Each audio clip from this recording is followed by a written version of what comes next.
પૂજા આરાધના અને અર્ચના કરવામાં આવતી હોય છે અને આ તહેવાર જેની ઘણા સમયથી આતુરતાથી રાહ જોવાતી હોય છે, માની શક્તિ ભક્તિને આરાધના કરવા માટે માના ભક્તો જે છે ખૂબ જ ઉત્સાહિત હોય છે.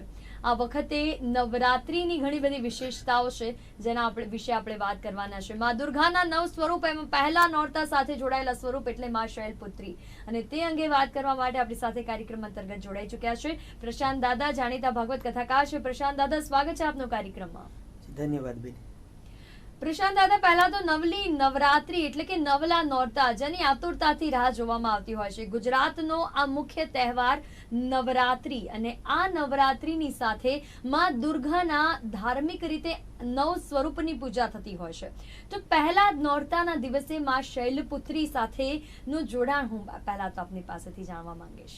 ખૂબ સરસ વાત ધ્રુવીબેન આપે પૂછી છે. સૌ પ્રથમ તો નવલા નવરાત્રી મહોત્સવ આપણે ત્યાં આવી અને આંગણે ઊભો છે ત્યારે નિર્માણ ન્યૂઝ નિહાળી રહેલા તમામ દર્શક મિત્રોને સૌ પ્રથમ મારા જય અંબે અને જય માતાજી. મા ભગવતી સમગ્ર સમષ્ટિનું મંગલ કરે, કલ્યાણ કરે, એ જ ભાવનાથી આપણે સૌ એકત્રિત થયા છીએ. આપે જેમ પૂછ્યું એ પ્રમાણે કે નવરાત્રી મહોત્સવ જ્યારે ચાલે છે ત્યારે એ નવરાત્રી મહોત્સવ અંતર્ગત પહેલા દિવસે માં શૈલપુત્રીનું શું મહત્વ છે એના વિશે આપણે વાત કરવી છે. પણ એ ચર્ચાનો આરંભ કરવું એ પહેલા નવરાત્રી મહોત્સવ ચાલે છે, આવો કરબદ્ધ થઈ અને ભગવતી જગદંબાને વંદન કરીએ કે પ્રથમમ શૈલપુત્રી ચા દ્વિતીયમ બ્રહ્મચારિણી તૃતીયમ ચંદ્રઘંટેતિ કુશમાંડેતિ ચતુર્થકમ પંચમમ સ્કંદમાતેતિ ષષ્ઠમ કાત્યાયનીતિ ચ સપ્તમમ કાલરાત્રી ચ મહાગૌરીતિ ચાષ્ટમમ નવમમ સિદ્ધિદાત્રી ચ નવદુર્ગા પ્રકીર્તિતા નવમમ સિદ્ધિદાત્રી ચ નવદુર્ગા પ્રકીર્તિતા. તો આવી રીતે જગદંબાના નવરાત્રી મહોત્સવ અંતર્ગત અલગ અલગ 9 દિવસના 9 સ્વરૂપો છે અને એ 9 સ્વરૂપોનો અલગ અલગ મહિમા છે અને અલગ અલગ રીતે એની પૂજા થતી હોય છે. જ્યારે આજે આપણે પ્રથમ નોરતું અને મા ભગવતી જગદંબા શૈલપુત્રી વિશે વાત કરવી છે ત્યારે દેવી ભાગવત હોય, માર્કંડેય પુરાણ હોય, એની અંદર ભગવતી જગદંબાનો અનંત મહિમા શાસ્ત્રએ પ્રતિપાદિત કર્યો છે.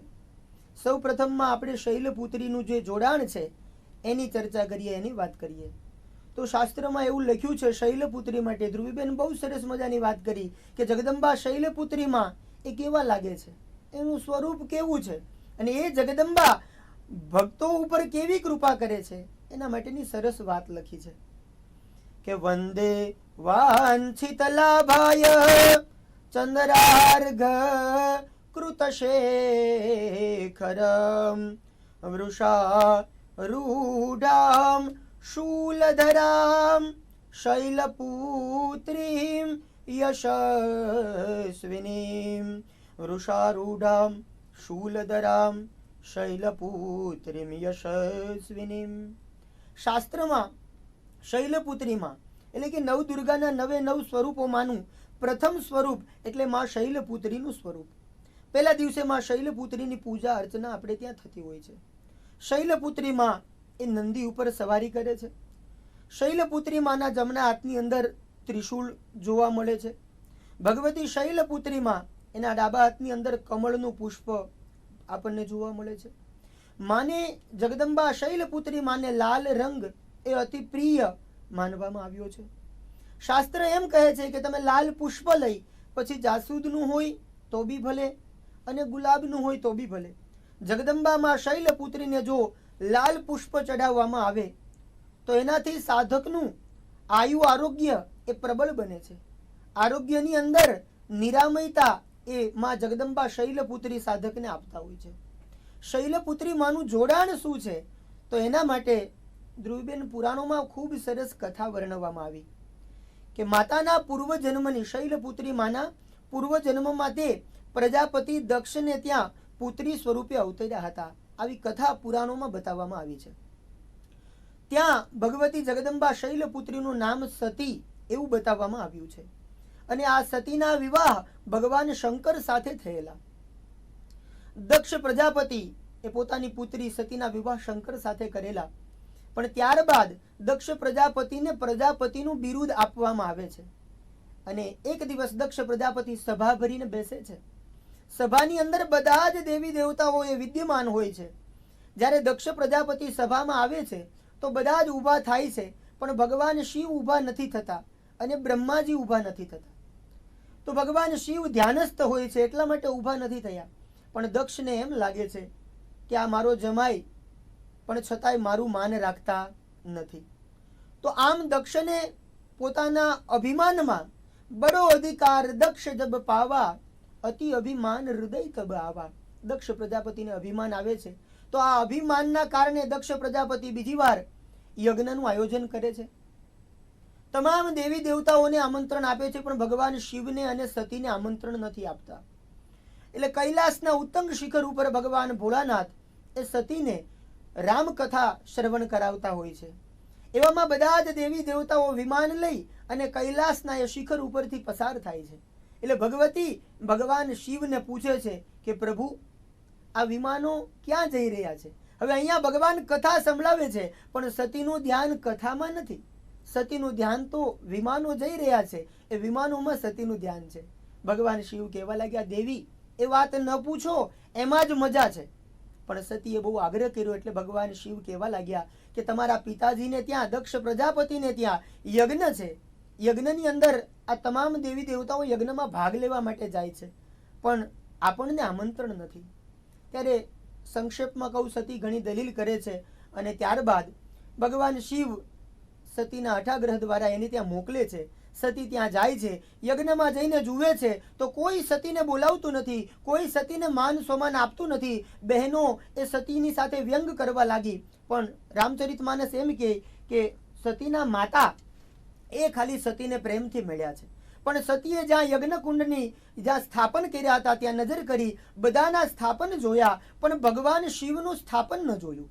એટલે સતીથી રહેવાયું નહીં કે કદાચ મારું અપમાન મારા પિતા કરે તો ચાલે, પણ મારા પતિનું અપમાન, આવું ઘોર અપમાન.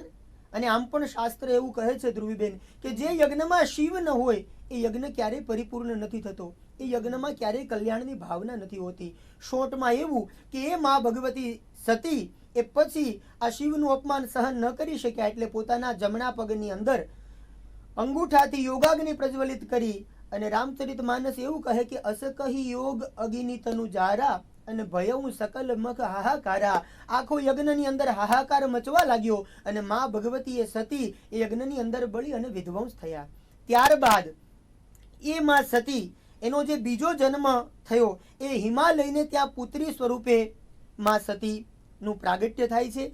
અને ત્યાં હિમાલયના પુત્રી એટલા માટે શૈલપુત્રી તરીકે માં સતી આ ધરતી ઉપર આવ્યા છે. અને એ નવરાત્રી અંતર્ગત પહેલા નોરતે જે કોઈ સાધક આમાં શૈલપુત્રીનું ભજન, પૂજન અને અર્ચન કરશે તો એને સુખ, શાંતિ અને અસાધ્ય રોગોમાંથી પણ એને મુક્તિ મળશે. પછી એવું પણ કહેવાનું મન થાય ધ્રુવીબેન કે નવરાત્રી મહોત્સવ છે, અનેક લોકો ભગવતી જગદંબાનું ભજન, અર્ચન, ગરબા, નૃત્ય કરતા હોય છે. તો એમાં જે જીવાત્માને ત્યાં દીકરી છે એ જીવાત્મા પણ ખૂબ ભાગ્યશાળી છે. કેમ કે નાની દીકરી હોય એ પણ માં ભગવતી જગદંબાનું સ્વરૂપ માનવામાં આવે છે. આગળના દિવસોમાં આપણે સૌ શ્રવણ કરીશું નિર્માણ ન્યૂઝના માધ્યમથી. કુમારિકા પૂજન પણ એ આગળના દિવસોમાં આવશે ત્યારે આપણે એનું મહત્વ પણ સમજીશું. પણ અહીંયા દીકરી માટે જો કેવું હોય ધ્રુવીબેન તો એવું 100% કહી શકાય. નવરાત્રી મહોત્સવ ચાલે છે ત્યારે આપણે 2 લીટીએ દીકરીઓ માટે અર્પણ કરવી હોય જગદંબા સ્વરૂપ દીકરી માટે તો શું કહી શકાય? તો મુકેશભાઈની બહુ સરસ મજાની પંક્તિ છે ધ્રુવીબેન અને હૃદયમાં ઉતારવા જેવી છે કે મારી દીકરી મારી હસતી રમતી દીકરી ફૂલોનો બાગ છે. મારી હસતી રમતી દીકરી ફૂલોનો બાગ છે. સાચું કહું તો એના પગલે જીવન મારું આબાદ છે. મારી દીકરી ફૂલોનો બાગ છે. સુનો બગીચો ફૂલ વિનાનો, સુનો મહેલ મારી દીકરી વિનાનો, પણ કાલી ગેલી વાણી એની, કાલી ગેલી વાણી એની, એનો મીઠો મધુરો સાદ છે, મારી દીકરી ફૂલોનો બાગ છે. તો આવી નવરાત્રી મહોત્સવ અંતર્ગત તમામ નાની નાની દીકરીઓને પણ મારા વંદન અને જય માતાજી. ચોક્કસ, ખૂબ જ